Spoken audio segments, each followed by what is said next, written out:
So good morning everyone. I welcome you all to Saurabh Pandey UPSC panel के अंदर। और let's discuss आज के टॉपिक्स हैं। हिंदू के अंदर जो आज के टॉपिक्स हम लोग डिस्कस करेंगे, so we are going to discuss on supreme court on anti defection law.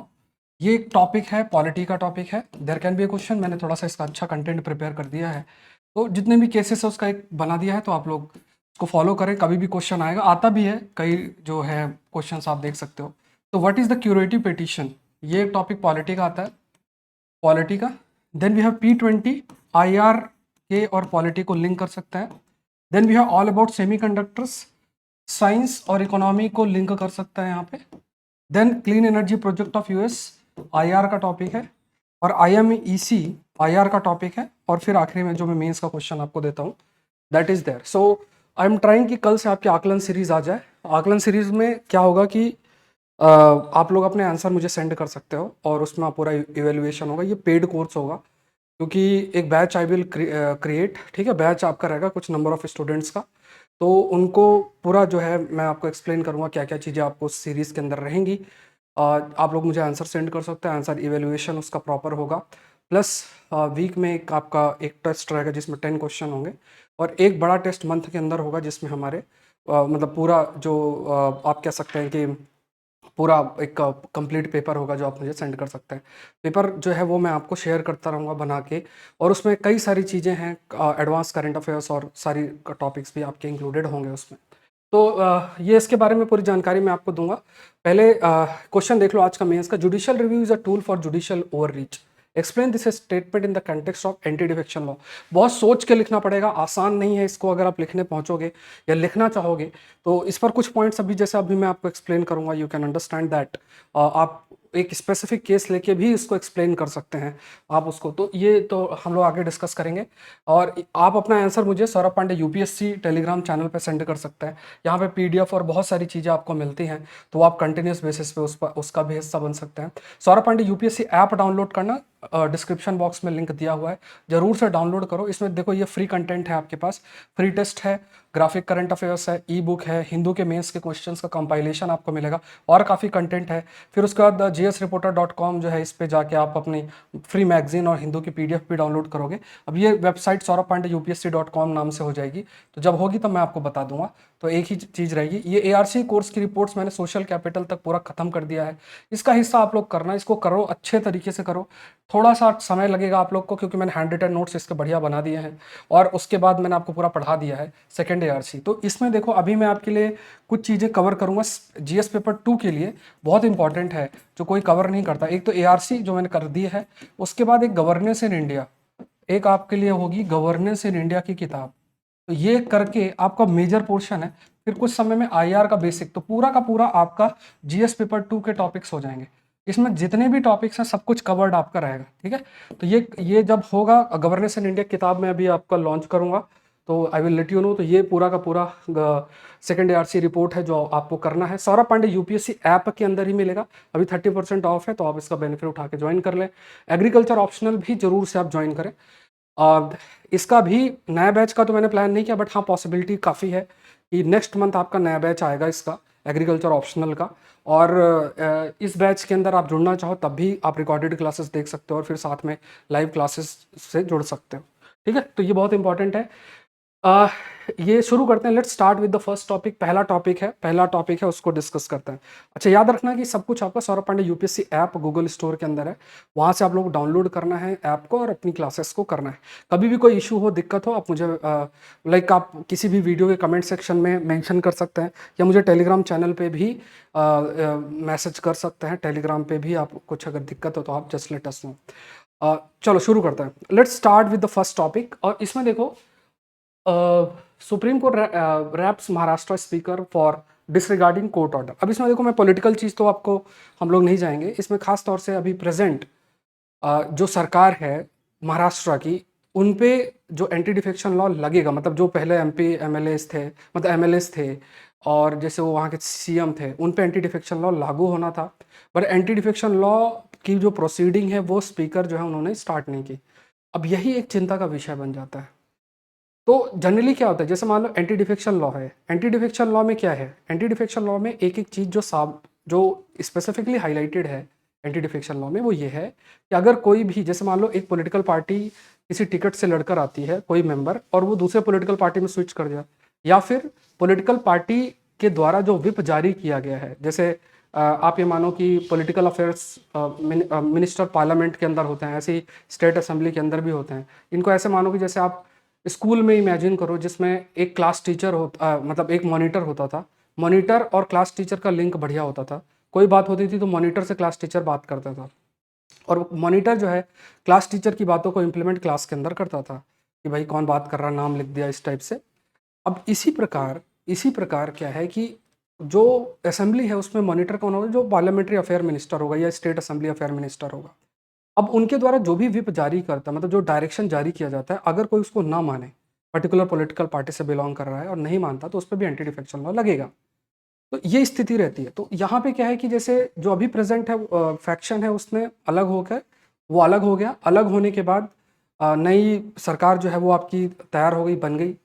उसमें भी एंटी डिफेक्शन लॉ के काफ़ी सारे प्रश्न जो है वो आपके कंटिन्यूस बेसिस में अराइज हो रहे हैं। तो उस पर ऑनरेबल कोर्ट ने कहा कि आप एंटी डिफेक्शन प्रोसीडिंग को करो, करना चाहिए। तो अब यहाँ पे क्या है कि एंटी डिफेक्शन की जो प्रोसीडिंग है वो सेफ फाइनल किसका, स्पीकर का है। अब स्पीकर उसको कब करते हैं कब नहीं करते, क्योंकि टाइम लिमिट इसमें मेंशन नहीं है। टाइम लिमिट 6 महीना 7 कितना भी हो सकता है, there is no mention of time limit. तो ऐसी स्थिति में कब करना चाहिए, तो ऑनरेबल कोर्ट ने भी बार कहा कि आप इस टाइम इतने टाइम पे करो, बट उस चीज़ को किया नहीं जा रहा है। अब कहा कि 2 महीने के अंदर आपको करना पड़ेगा, अदरवाइज ऑनरेबल सुप्रीम कोर्ट ने कहा कि देखो आप तो हो तो स्पीकर, लेकिन आप इस समझो कि जब आप एंटी डिफेक्शन लॉ के डिसीजन मेकिंग करते हो तो आप एक इलेक्शन ट्रिब्यूनल का काम कर रहे हो। और जब आप इलेक्शन ट्रिब्यूनल का काम कर रहे हो तो आपके ऊपर जो जुडिशियल रिव्यू है वो हम कर सकते हैं। और हाँ, तो देखो लेजिस्लेचर का हेड कौन है, वो आपका है स्पीकर, पार्लियामेंट में स्पीकर, लेजिस्लेचर स्टेट असेंबली में स्पीकर। बट उनको भी कंट्रोल करने की कोशिश या डायरेक्शन देने की कोशिश कहाँ है, सबसे इंपॉर्टेंट है जो वो कोर्ट दे रहा है। तीन मेजर आपके सेपरेशन ऑफ पावर की जब हम बात करते हैं, एक तरफ जुडिशरी है, एक तरफ लेजिस्लेचर है, दूसरी तरफ एग्जीक्यूटिव है। लेजिस्लेचर के हेड कौन है, स्पीकर है। और एग्जीक्यूटिव के हेड कौन है, प्रेसिडेंट, और मतलब रियल हेड मानोगे तो प्राइम मिनिस्टर। कोर्ट के हेड कौन है, सुप्रीम कोर्ट के जो चीफ जस्टिस ऑफ इंडिया है। लेकिन आप देखोगे कि जो प्रेजेंस है सुप्रीम कोर्ट का लेजिस्लेचर में या एग्जीक्यूटिव पे, वो बहुत अधिक होता गया, जिसे हम जुडिशियल ओवररीच भी कहते हैं। और इसका बेसिस क्या है, that is the basic structure doctrine, जो कि प्रोवाइड करता है जुडिशियल रिव्यू के जुडिशियल रिव्यू। कोई भी लेजिस्लेटिव या फिर एग्जीक्यूटिव एक्शन को रिव्यू किया जा सकता है ऑनरेबल कोर्ट के द्वारा। ये जुडिशियल रिव्यू का बेसिक चीज है। और अगर जुडिशियल रिव्यू की हम बात करते हैं, और कोई भी ये जो चाहे लेजिस्लेचर हो चाहे एग्जीक्यूटिव हो, ये दोनों ही, अगर आप देखोगे ये दोनों ही चाहे वो लेजिस्लेचर हो चाहे एग्जीक्यूटिव हो, अगर ये दोनों लेवल पे किसी भी वजह से जो सर्टेन प्रिंसिपल्स उनको फॉलो नहीं किया जाता, कॉन्स्टिट्यूशनल स्पिरिट को फॉलो नहीं किया जाता, तो ऐसी स्थिति में जो पावर है, that power is with the honourable supreme court. और वहाँ पे देयर इज हाई पॉसिबिलिटी कि जुडिशियल रिव्यू के माध्यम से जुडिशियल ओवररीच भी हो सकता है। ऑल्दो जुडिशरी का कहना है it's not a judicial overreach, it's a judicial activism. इसे कहा जाता है जुडिशियल एक्टिविज्म। बहुत ध्यान से समझना है, ठीक है, जो बातें बोली जा रही है। अब इसी कंटेक्स्ट में जो बातें ऑनरेबल कोर्ट ने बोली है उसको देखते हैं। ऑनरेबल कोर्ट ने, देखो ऑनरेबल सुप्रीम कोर्ट ने क्या बात बोली है कि यहाँ पे महाराष्ट्र असेंबली के जो स्पीकर है उनको थोड़ा सा डांट लगाई है, और कहा है कि एंटी डिफेक्शन जो है आपको स्टार्ट करना चाहिए था, और इसे आपने मात्र एक कैरेट बना के रख दिया है। एंड इसकी हियरिंग को आप जो है आगे बढ़ाते जा रहे हो, इसका क्या रीज़न है। उसके बाद 3 जज bench headed by honourable chief justice of India, तो उन्होंने क्या है कहा है कि जो स्पीकर हैं उन्होंने कोर्ट के डायरेक्शन को माना नहीं है, मतलब एक टाइम लिमिट दिया था, उसमें चीज़ें करनी थी कि जो डिसक्वालिफिकेशन की प्रोसीडिंग्स हैं अंडर द 10th शेड्यूल, वो प्रोसीडिंग करनी थी तो नहीं की गई है। तो इसमें जो कोर्ट है वो काफ़ी नाराज भी हुआ है। तो यहाँ पे ये भी कहा गया कि इस चीज़ को कहा गया, देखो साफ साफ ये शब्द याद रखना कि ऑनरेबल कोर्ट ने थोड़ा गुस्से में कहा कि देखो आप ये मानो कि आप इस समय ना इलेक्शन ट्रिब्यूनल का काम कर रहे हो। आप क्या कर रहे हो, you are acting as a election tribunal. And when you are acting as a election tribunal, तो आप तो जुडिशियल रिव्यू से बच नहीं सकते हो।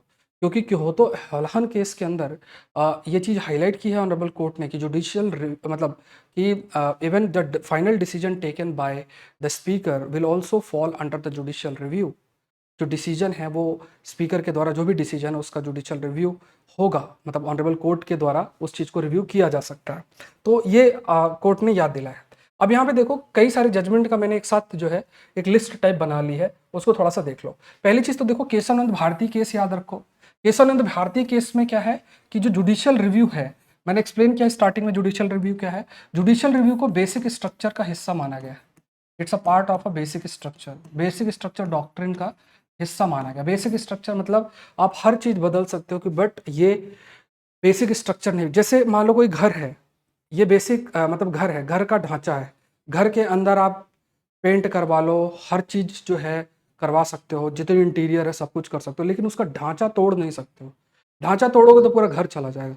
ऐसे ही संविधान की कुछ चीजें हैं जो कि उसकी बेसिक स्ट्रक्चर, आप चीजें चेंज कर लो, अमेंडमेंट कर लो, सब चीजें हैं अंडर आर्टिकल 368 के तहत आप कर लो, लेकिन जो उसका बेसिक पार्ट है, जो सर्टेन पिलर्स हैं जो उसके कॉन्स्टिट्यूशन के स्पिरिट को मेंटेन करते हैं, उसको आप चेंज नहीं कर सकते। This is the basic structure. तो केशवानंद भारती केस में ये चीज आपकी बोली गई है that judicial review was held to be a basic structure of the constitution, and the constitution cannot be amended so as to violate the basic structure. It means you cannot change the constitution in a manner, मतलब आपके पास article 368 है जिसके तहत आप जो है संविधान में सर्टेन चेंजेस कर सकते हो, but you cannot change the basic structure of the constitution, and judicial review is a part of a basic structure.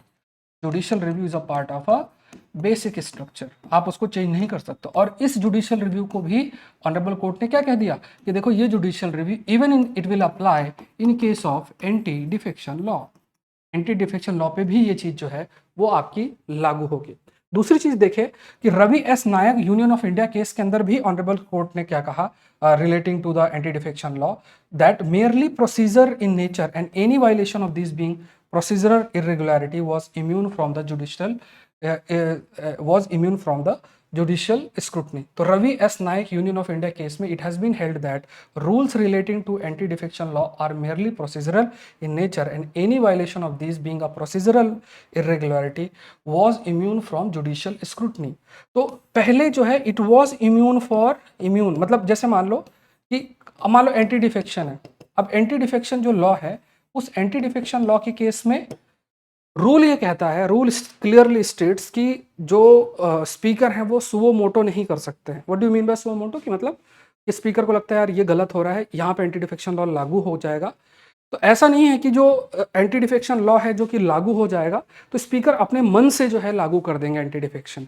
There has to be कि कोई भी, जैसे मान लो स्टेट असेंबली में जो एमएलए है वो खड़े हो जाएं, एप्लीकेशन फाइल करें, और देयर कैन बी पार्लियामेंट के केस में अगर देखा जाए तो वहां से चीजें पिक की जाए। There can be this possibility also कि जो पार्लियामेंट है, पार्लियामेंट में मान लो जो एमपी है उन्होंने एप्लीकेशन फाइल कर दी स्पीकर के लिए, और फिर जो डिसीजन मेकिंग है that will be taken by the speaker. तो यहाँ पे अगर कुछ डिले होता है तो it can be a procedural irregularity. What does it mean? It simply says कि हो सकता है कि आप कह सकते हैं कि एक जो प्रोसेस है, चीज़ें जो हो रही हैं उसमें कुछ कमी हो, इस वजह से ये डिले हो रहा है। तो उस प्रोसीजरल इरेगुलरिटी को आप जुडिशियल स्क्रूटनी में नहीं डाल सकते कि यार इसको ऐसे करना चाहिए, इसको ऐसे करना चाहिए, इसको वैसा करना चाहिए। आप स्पीकर को ये नहीं बता सकते। अगर आप बता रहे हो it will be a judicial over reach. ठीक है, तो ये एक पॉइंट आपका रवि एस नायक केस के अंदर आपका हाईलाइट किया गया। फिर इन किहोतो होलाहन केस के अंदर क्या कहा गया कि it was held that the law is valid in all respect matter pertaining to judicial which was held to be unconstitutional, so except on the matter pertaining to judicial review. तो Kihoto होलाहन case के में भी कहा गया कि the law is valid in all respect. जो ये law है, लॉ यहाँ मतलब ये जो एंटी डिफेक्शन लॉ है, except on matter pertaining to judicial review which was held to be unconstitutional. मतलब यहाँ पे सिंपल सी बात यही कहा गया, हर चीज अभी वैलिड है, लेकिन आप ये समझना कि इफ यू से कि द से ऑफ स्पीकर इज फाइनल।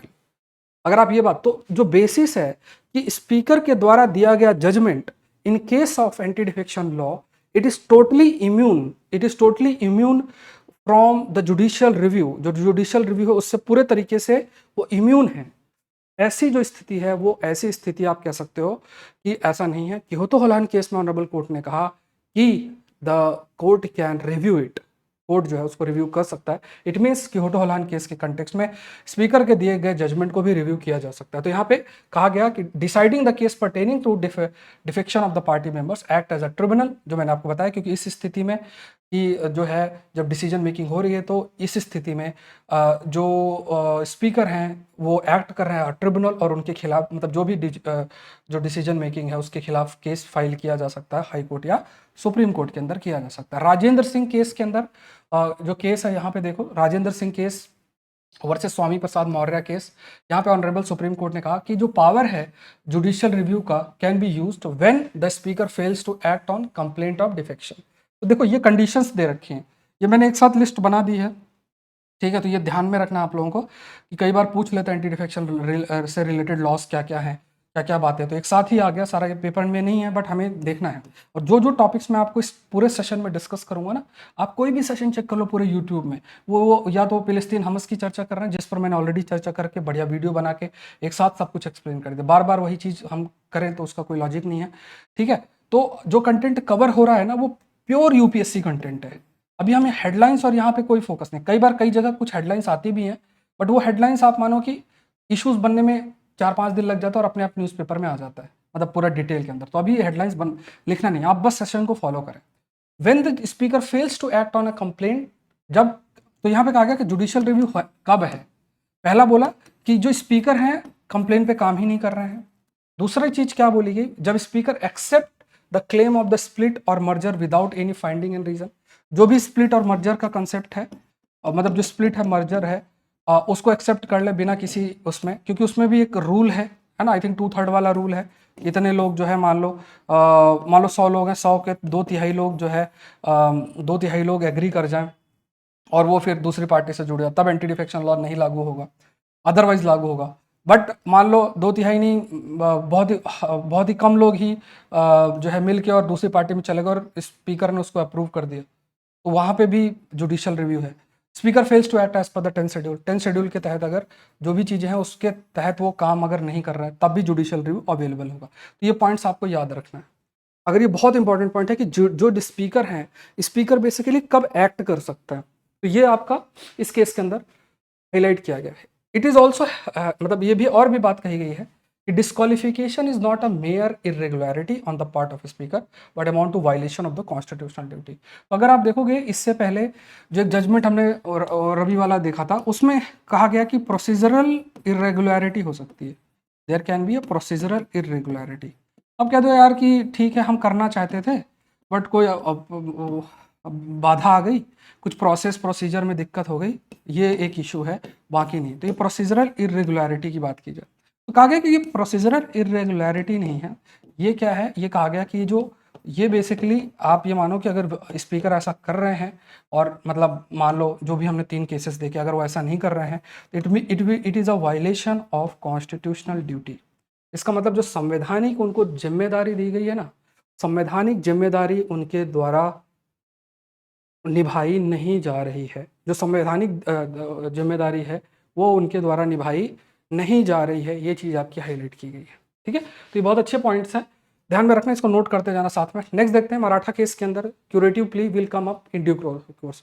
अब चलो मराठा रिजर्वेशन इशू है, हम उस पर डिस्कशन नहीं करेंगे, ठीक है। वो देखो अपना अपना व्यू पॉइंट है सबका, हम जो डिस्कस करेंगे the concept of curative plea. What do you mean bye curative plea, ये जरूरी है जानना। क्वेश्चंस आजकल इन एरियाज से बहुत अधिक आते हैं, आप लोग देखोगे, और इस टाइप की चीज़ें जो एप्लीकेशन बेस्ड हैं उन पर काफ़ी अधिक रहता है।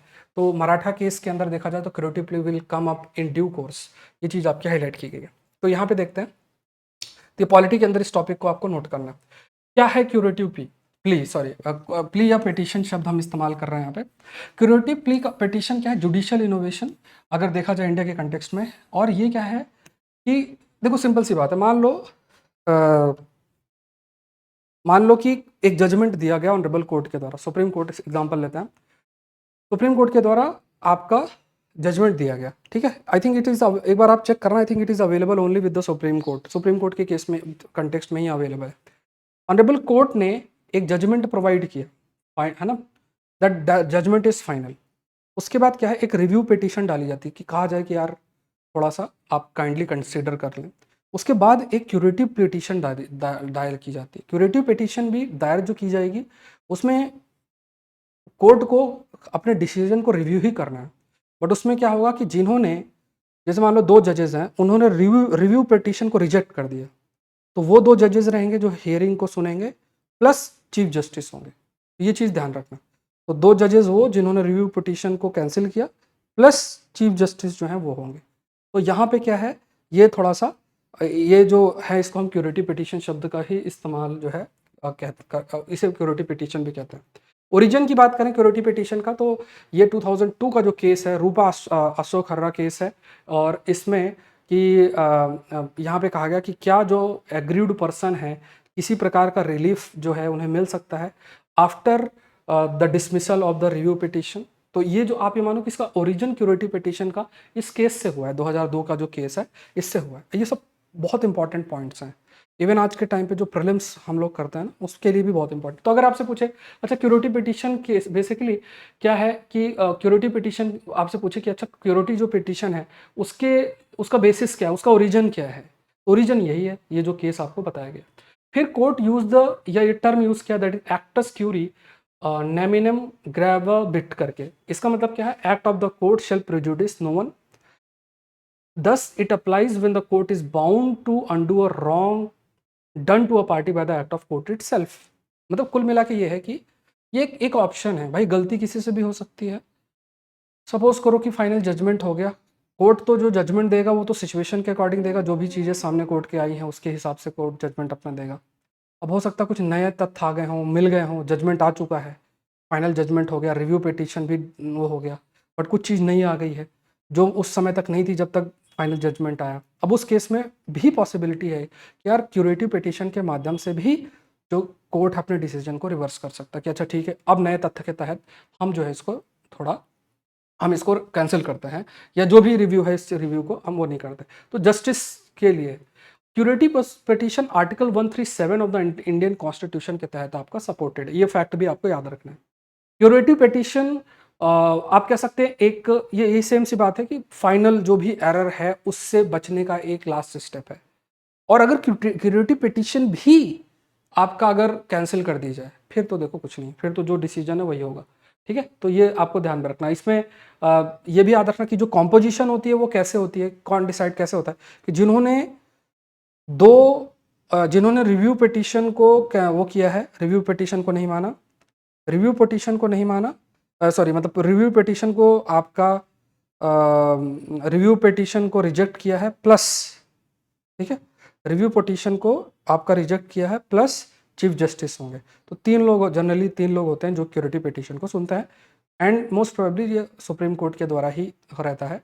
ठीक है, टेररिज्म फॉर एनी, अब ये टेररिज्म पे तो हम चर्चा नहीं करेंगे, इस पर एक जो हम देखेंगे वो है P20 के ऊपर है। P20 की बात करते हैं तो P20 मतलब parliament 20 summit, 9th parliament 20 summit India के द्वारा आज भी है और कल भी था, ये न्यू दिल्ली के अंदर हो रही है। और ये क्या है, इस पर थीम आप याद रखना जैसे वही सेम है, one earth one family one future, और एंशियंट इंडियन फिलोसफी वासुदेव कुटुंबकम इससे है। और इसमें सबमिट में 4 लेवल सेशंस होंगे, इस पर बहुत आर्टिकल्स आएंगे बट मैंने बेसिक इन्फॉर्मेशन आपको दे दी है। Sustainable energy transition, women lead development, transformation in people's lives through public digital platforms. ठीक है, तो अब ये आप ये समझो कि आपके लिए मेंस के टॉपिक्स भी हो गए, ये इन्हीं पर ऐसे लिखने को भी आ जाएगा, इन्हीं पर मेंस के क्वेश्चंस भी आते हैं।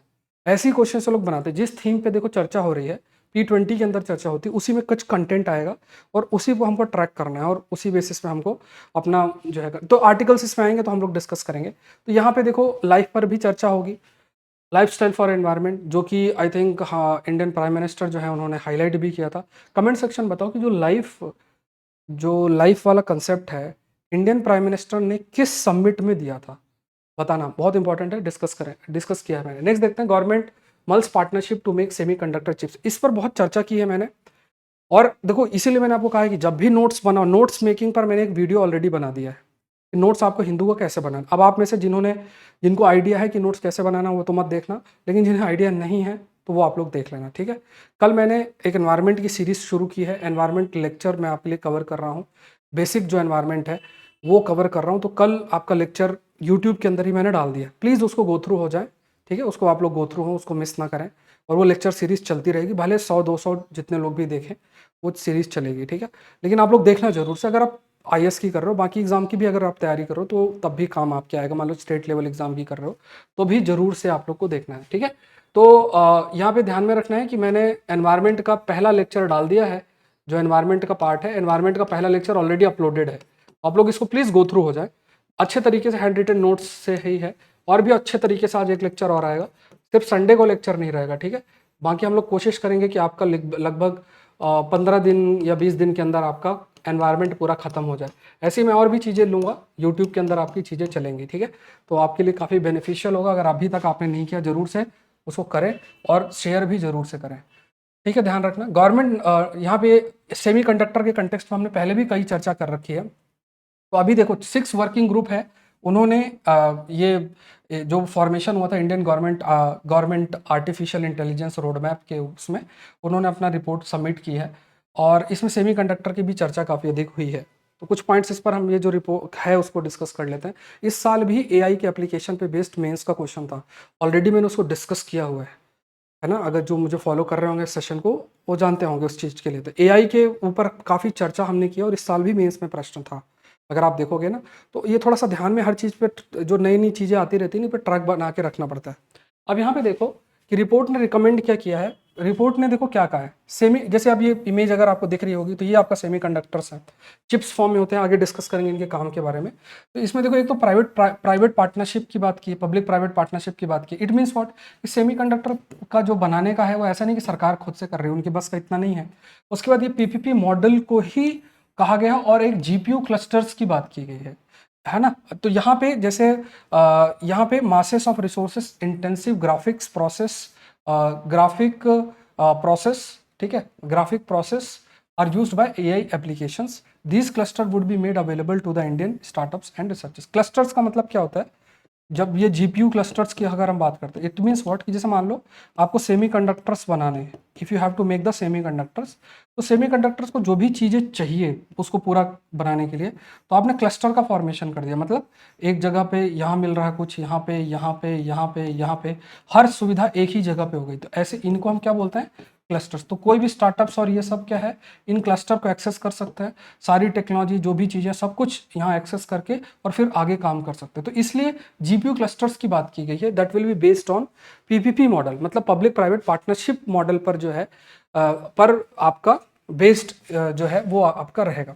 अब यहाँ पे देखा जाए कि ठीक है, यहाँ पे अगर सेमीकंडक्टर की बात करें तो semiconductor, when you talk about the semiconductor, तो कोई भी ऐसी इलेक्ट्रॉनिक चीज नहीं होगी जिसमें सेमीकंडक्टर की जरूरत नहीं होगी। और सेमीकंडक्टर बहुत तेजी से चेंज होता है। सेमीकंडक्टर जैसे चिप्स, सेमीकंडक्टर चिप्स की बात करें, ठीक है, सेमीकंडक्टर चिप्स की बात करें तो चिप्स खास तौर से, चाहे आप गाड़ी ले लो, लैपटॉप ले लो, फ़ोन ले लो, सब में इस्तेमाल होता है। और हमारी डिपेंडेंसी ताइवान पे भी, ताइवान और इन देशों में मतलब ज़्यादा डिपेंडेंसी रहती है। और ताइवान चाइना के द्वारा कंट्रोल्ड है रीजन, मतलब चाइना का काफ़ी इन्फ्लुएंस है। ऐसी स्थिति में मान लो कोई, मतलब हम अगर अपना खुद का डेवलप नहीं किया और कोई कह दे कि हम जो है आपको नहीं देंगे, तो फिर हमारा क्या होगा, हमारी सारी जितनी भी industry that will be affected. इसलिए हम सेल्फ रिलायंट उसमें होना चाहते हैं। इसलिए सेमीकंडक्टर का भी फोकस आपका काफ़ी अधिक किया जाता है इंडिया के द्वारा, है ना। कमेंट सेक्शन में बताओ what do you mean bye weaponisation of supply chain. Comment section में जो भी क्वेश्चन पूछे जाए उसका आंसर आप लोग जरूर दिया करो। वेपनाइजेशन ऑफ सप्लाई चेन, इसका कंसेप्ट बताना, what do you mean bye weaponisation of supply chain. और इंटरनेशनल पॉलिटिक्स में या जियो पॉलिटिक्स में ये इंपॉर्टेंट क्यों है, ये 2-3 पॉइंट्स मुझे लिख के देना। सेमीकंडक्टर की बात किया जाए तो यहाँ पे कोई भी ऐसा मटेरियल लाइक सिलिकॉन जिसकी कंडक्टिविटी कंडक्टर और इंसुलेटर के बीच में, कंडक्टर जो इलेक्ट्रिसिटी को, जैसे मान लो ये है, ये इंसुलेटर है, इसमें इलेक्ट्रिसिटी पास नहीं होगी। कोई कॉपर की वायर है, उससे इलेक्ट्रिसिटी पास हो जाएगी। तो जो कंडक्टिविटी है बिटवीन कंडक्टर एंड इंसुलेटर दोनों के बीच की, वो सेमीकंडक्टर है। ये आपको ध्यान में रखना जनरली। तो सेमीकंडक्टर की अगर हम बात करें तो सेमीकंडक्टर चिप्स जो है उसमें सेमीकंडक्टर की प्रॉपर्टी का इस्तेमाल होता है। सेमीकंडक्टर जैसे silicon is an example of a semiconductor. तो यहाँ पे when they are talking about semiconductor, they are basically referring about the semiconductor chips. और ये जो चिप्स की अगर हम बात करें, ये मेनली सिलिकॉन की बनी होती है, थिन स्लाइसेस ऑफ सिलिकॉन की बनी होती हैं, स्पेसिफिक पैटर्न्स में रहती हैं। एंड यहाँ पे क्या है कि जैसे मान लो, है ना, सिलिकॉन की बनी होती हैं, ये आप याद रखना, सिलिकॉन होता है इसमें। और छोटे छोटे आप सर्किट टाइप होते हैं जो कि करंट के फ्लो को रेगुलेट करते हैं, उसे जिस वो होते हैं उन्हें हम ट्रांजिस्टर्स बोलते हैं। ट्रांजिस्टर्स भी हम आपका like we do it, we call it है। सेमीकंडक्टर्स जो है ये इलेक्ट्रॉनिक मतलब ये electronic devices process store receive information, तो इंफॉर्मेशन को स्टोर करना, इंफॉर्मेशन को रिसीव करना, ये सब चीज़ सेमीकंडक्टर्स के द्वारा किया जाता है। जैसे मैं एक आपकी मेमोरी चिप है जिसमें डेटा सॉफ्टवेयर स्टोर करना, मेमोरी शब्द है ना यहाँ पे। उसके बाद डिजिटल चिप है जो कि जो भी डेटा है based on the software instructions, मतलब जैसे डेटा चिप में क्या है कि उसमें सर्टेन चीज़ें हैं, एल्गोरिदम है, उसके बेसिस पे चीज़ें बदल, जैसे मान लो कोई चिप है किसी पर्पज़ के लिए इस्तेमाल हो रही है, तो उसमें जो आपका डिजिटल चिप होगी वो जो भी डेटा है उस डेटा बेस्ड वो मैनिपुलेट करेगी सर्टेन डेटा को। जैसे मान लो कि किस तरीके से वो कोई भी मान लो सपोज करो लैपटॉप है, लैपटॉप में डिजिटल चिप है, एक एग्जांपल लेते हैं, तो उसमें ये है कि अगर हमने ये बटन दबाई तो ये खुलना चाहिए, तो वो इन्फॉर्मेशन आपकी डिजिटल चिप के अंदर होगी, वो डेटा मैनिपुलेशन में डिजिटल चिप का। उसके बाद आपके पास वायरलेस चिप्स होती हैं, it receive data from high frequency radio transmitters and convert them into electrical signals. Wireless chip, तो ये क्या है, हाई फ्रीक्वेंसी रेडियो ट्रांसमीटर्स से डेटा को लिया और फिर उसको इलेक्ट्रिकल सिग्नल में कन्वर्ट किया। अब आपको ये समझना है, अब आपसे ये पूछा जा सकता है सेमीकंडक्टर का कौन कौन इसमें हिस्सा है, तीन मेजर पार्ट क्या क्या है, तो आपको याद रखना है, एक तरफ क्या है मेमोरी चिप है, दूसरी तरफ है आपका डिजिटल चिप है, ये टर्म याद रखना है, दूसरी तरफ क्या है डिजिटल चिप है, और तीसरी तरफ आपका जो है वो है वायरलेस चिप है, वायरलेस चिप है, ठीक है। तो मेमोरी चिप है, डिजिटल चिप है और वायरलेस चिप है, ये तीन चीज़ें आपको ध्यान में रखनी है। इसे हम we can call this as like it they are part of semiconductors, ठीक है। आई होप ये आप लोगों को क्लियर हुआ होगा। अच्छा, आपको ये ध्यान में रखना है कि first I record the session और फिर मैं आपके लिए लाइव करता हूँ, तो कई बार 15-20 मिनट ऊपर नीचे होता है। और एनवायरनमेंट का लेक्चर मैंने डाल दिया है, एनवायरनमेंट का लेक्चर इसी में पहला लेक्चर डाल दिया, अब आपके ऊपर है कि आप उस पर कैसे, जो भी सीरियस लोग हैं तो आप लोग जरूर से उस लेक्चर को देखें, ठीक है। हैंड रिटन नोट्स ही हैं, आज सेकेंड लेक्चर भी 8:30 तक अपलोड हो जाएगा, ठीक है। सेकेंड लेक्चर आपका आ जाएगा, उसके बाद फिर हम, और भी संडे को नहीं आएगा, फिर मंडे को नेक्स्ट आएगा, तो वो लेक्चर आपके चलते रहेंगे और आप लोग अपना एनवायरनमेंट जो है पूरे तरीके से कवर कर सकते हैं उसके माध्यम से, ठीक है। Let's move to the next, इसी वीडियो के उसमें पढ़ा है, ठीक है, इसी यूट्यूब में ही पढ़ा है, Biden awards 7 billion for clean energy hub. तो ये देखो, जनरली ये information when you are writing about the clean energy, जब आप क्लीन एनर्जी और ये सब पर लिखते हो तब आप इस डेटा का इस्तेमाल कर सकते हो, जिसमें खास तौर से जैसे ये पैसा देने की बात की गई है, और डेवलपमेंट किस पर्पस के लिए, क्योंकि हाइड्रोजन सेल, हाइड्रोजन फ्यूल, देखो ये पूरी जो युद्ध चल रहा है ना वेस्ट एशिया में, वेस्ट एशिया की जो स्थिति चल रही है वो दो भागों में बटा इसीलिए है, एक तरफ सऊदी अरेबिया, कुवैत, ठीक है, इस पर चर्चा मैंने कर रखी है, मैं रिपीट नहीं कर रहा हूँ, बहरीन, यूएई, ये सब लोग क्या चाहते हैं, ये चाह रहे हैं कि वेस्टर्न कंट्री से जुड़ा जाए, बिकॉज उनको पता है कि ऑयल अब 20-25 साल के बाद नहीं रहेगा, तो इनको दूसरी चीज़ों पे जाना है, क्लाइमेट चेंज की वजह से लोग जो है रिन्यूएबल एनर्जी की तरफ जा रहे हैं। तो यहाँ पे दूसरे लोग जो है वो अपने मतलब जैसे अपने रिलीजियस आइडेंटिटी को ज़्यादा प्रेफर कर रहे हैं, इसी वजह से एक डिवीजन पूरे वेस्ट एशिया के अंदर है, ये बड़ा फैक्टर है, ठीक है। तो अब यहाँ पे खासतौर से यूएस ने हाइड्रोजन फ्यूल को कैसे डेवलप किया जाए, और इसका एम सिंपल सा यही है कि क्लाइमेट चेंज के लिए जो हम नेट जीरो एमिशन की तरफ जा रहे हैं, बताओ नेट जीरो एमिशन क्या है, कमेंट सेक्शन में लिख के what do you mean by net zero emission, बहुत बार एक्सप्लेन किया।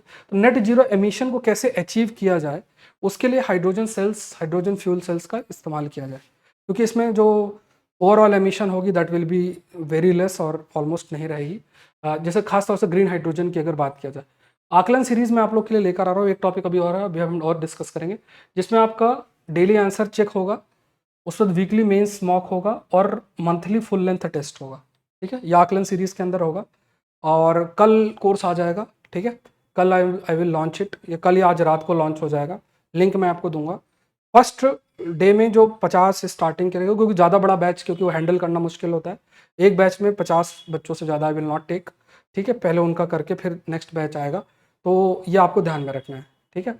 तो आकलन सीरीज है जिसमें आपके आंसर इवेल्युएशन होंगे, वीकली मेन मॉक्स होगा, फिर मंथली फुल लेंथ टेस्ट होगा, तो इसको आप लोग देख लेना, ऐप के अंदर होगा, मैं आपको बताऊंगा, एक डेट बता दूंगा उस डेट से पहले, तो वो कि आपको कैसे मुझे आंसर सेंड करना और आपको आंसर कैसे अवेलेबल होगा। तो आकलन सीरीज जल्द आ रही है।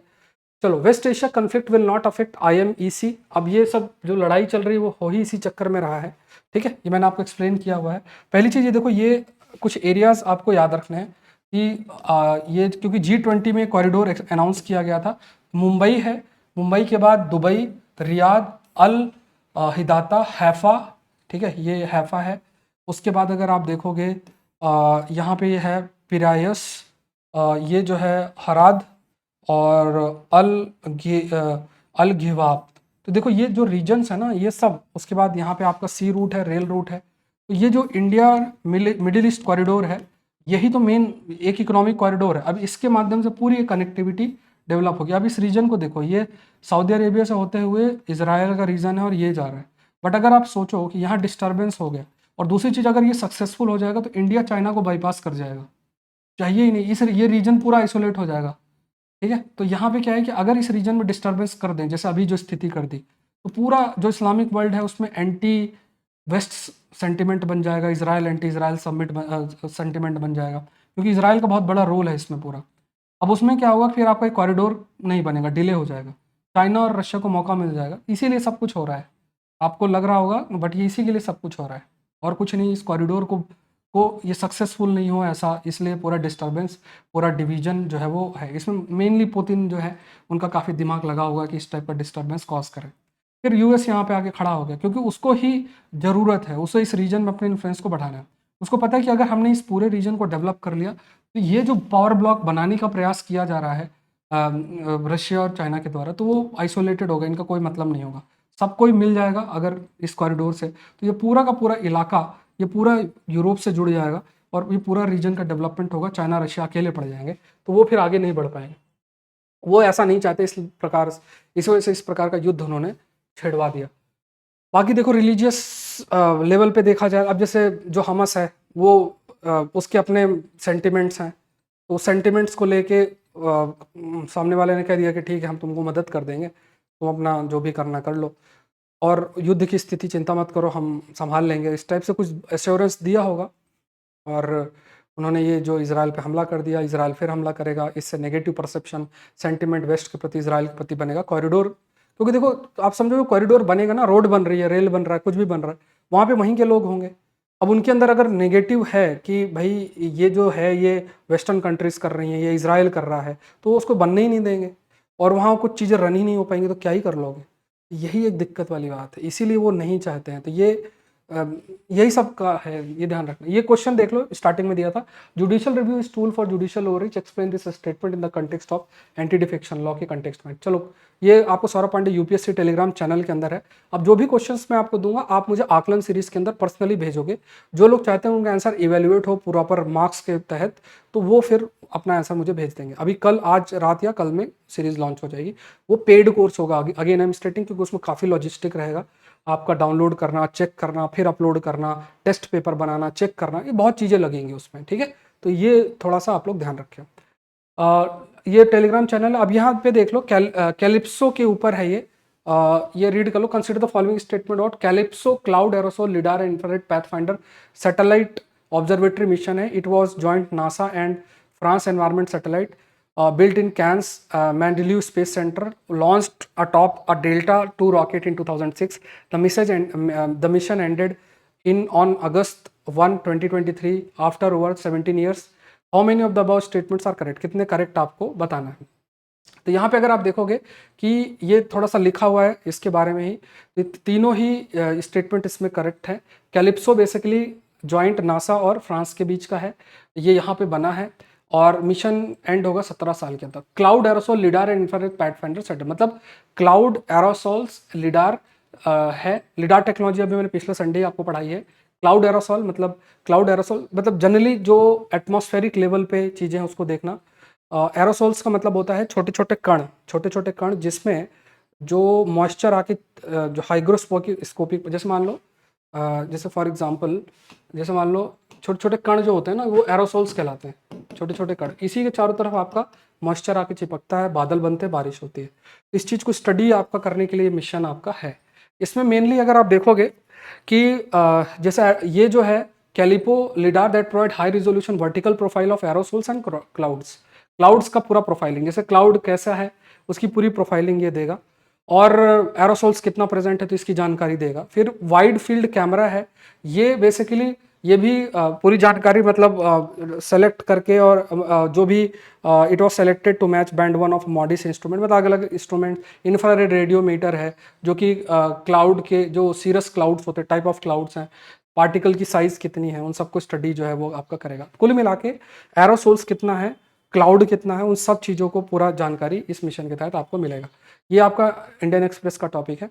नेक्स्ट देख लो, नूर सैटेलाइट के ऊपर है। Noor is a class of, Noor satellite के ऊपर आप देख लो यहाँ पे, तो देखा जाए तो Noor is a class of Egyptian military earth imaging cubesat. 3 Noor satellites have been launched from Shahroud desert in Iran. तो सहारुड डेजर्ट कहाँ लोकेटेड है? ईरान में। into low Earth orbit abroad 3-stage Quest space launch vehicles. Noor 3 also called Nazam is the third satellite of the Noor class. Correct बताना है। तो यहाँ पे नूर जो है वो Iranian military earth imaging cube set है। यहाँ पे आपका जो मेंशनड है कि जो नूर इजिप्शियन है, तो इजिप्शियन नहीं है, ये बेसिकली ईरानियन है। तो 2 स्टेटमेंट सही है, पहला वाला गलत है। तो आंसर क्या होगा? ये टेलीग्राफ का टॉपिक आया है जिसको हम डिस्कस कर रहे हैं। ये ऐप आप लोग जरूर से डाउनलोड करें, Saurabh Pandey UPSC app download कर लो गूगल स्टोर में जाके, और रिव्यू भी अपना देना। ये फ्री कंटेंट आपको मिलेगा, free test, graphic, current affairs, e book, Hindu के मेंस क्वेश्चंस, कंपाइलेशन, ये सब कुछ आपको फ्री मटेरियल में मिल जाएगा। मेरा कोर्स अभी सेकेंड ARC का चल रहा है, काफ़ी इंपॉर्टेंट, जैसे ethics in governance, terrorism, social capital, ये सारी रिपोर्ट्स, उसकी क्लासेस अपलोडेड हैं आपकी, और अभी 30% ऑफ भी चल रहा है, तो आप ये जरूर से कर लेना, देखो, है ना। उसके अलावा ये है आकलन सीरीज भी मैं लेकर आ रहा हूँ, एग्रीकल्चर ऑप्शनल चल रहा है, जिसकी क्लास आज 11 बजे, 11:30 बजे है, क्लास भी है, ठीक है। तो आज के लिए इतना ही। आई होप ये सेशन आपके लिए काफ़ी हेल्पफुल रहा होगा। मिलते हैं नेक्स्ट सेशन के अंदर। So thank you everyone, thank you.